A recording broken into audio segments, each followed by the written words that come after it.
I wanted to do a series of videos on general tactics that can be applied to both Warhammer 40k and Age of Sigmar.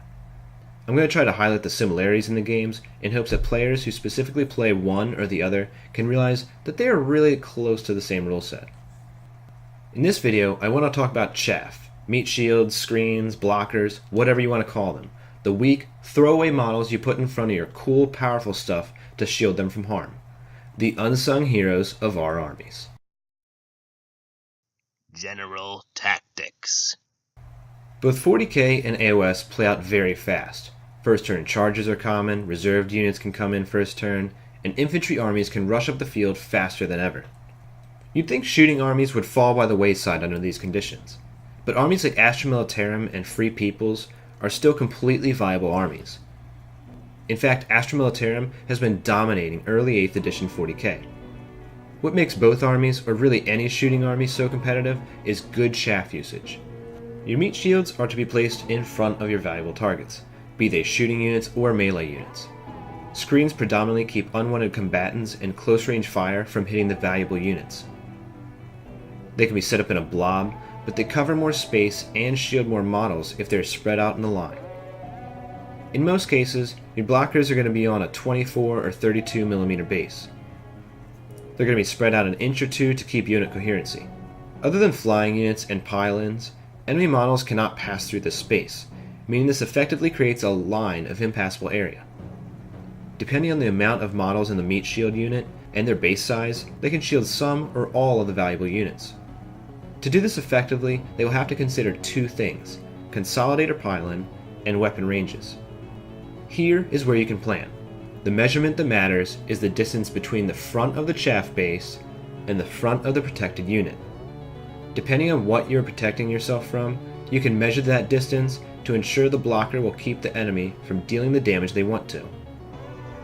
For example, if you're protecting your valuable unit from models that can wipe out the screen unit in a single round of combat, the distance you'll want between the front of the meat shield and the front of the defended unit is 4.5 or 6.5 inches for 40k and AOS respectively.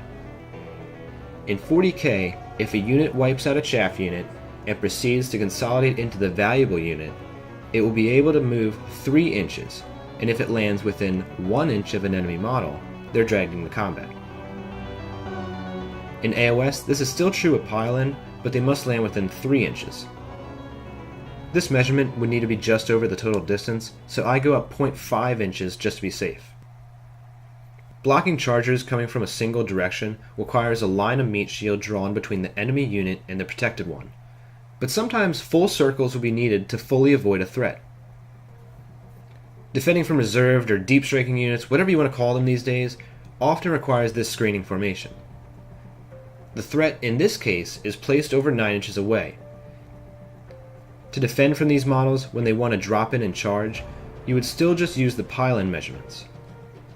But to defend from short-range fire, you'll have to subtract 9 from the enemy's weapon range, adding 0.5 to the difference.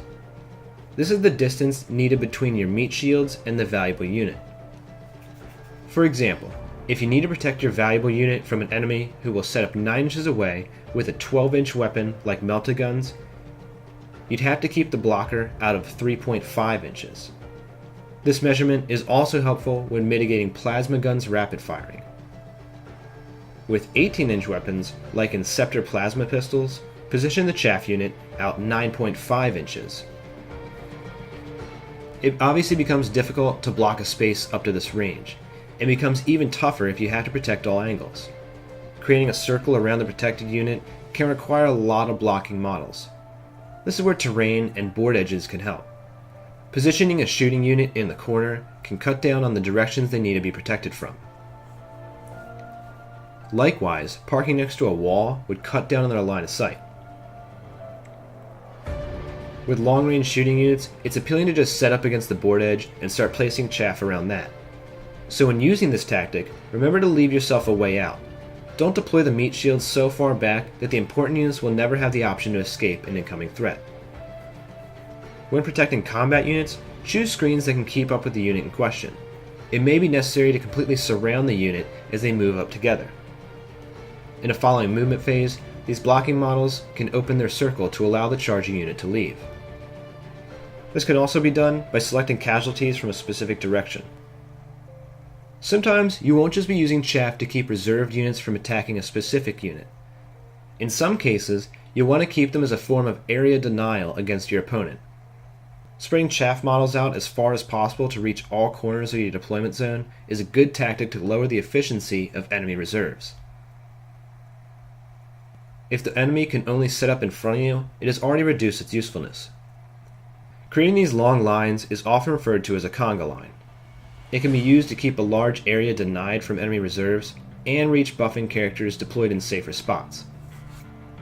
Measuring about 9 inches from the table edge and starting your line from there can really put a damper on enemy reserves. Another point from reserves in 40k is that they can only be used up to 3rd turn, so after that turn, these chaff units can change role to grabbing objectives or doing some damage. In either game, the more models in the unit, the more susceptible they are to morale. To mitigate this loss, try to invest in some bonuses to leadership characteristics or the ability to reroll the test. Abilities like Inspiring Presence and Insane Bravery really shine used on big units of blockers. In 40k, some examples of good meat shields would be Conscripts, Electro Priests, and Hormigons.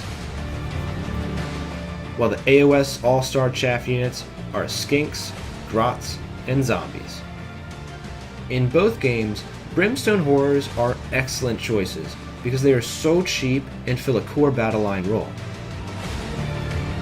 Chaff seems to be an integral part to how Games Workshop thinks an army should be built. There are a few exceptions, such as in fast armies, and in forces with a lot of redundant units, you don't really care if you lose 1 or 2 of them because you have multiple that can fill that same role.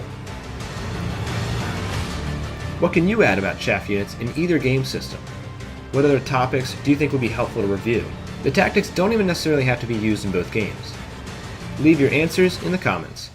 The channel also reviews Age of Sigmar and Warhammer 40k units, so please check out all the content. And as always, thanks for watching.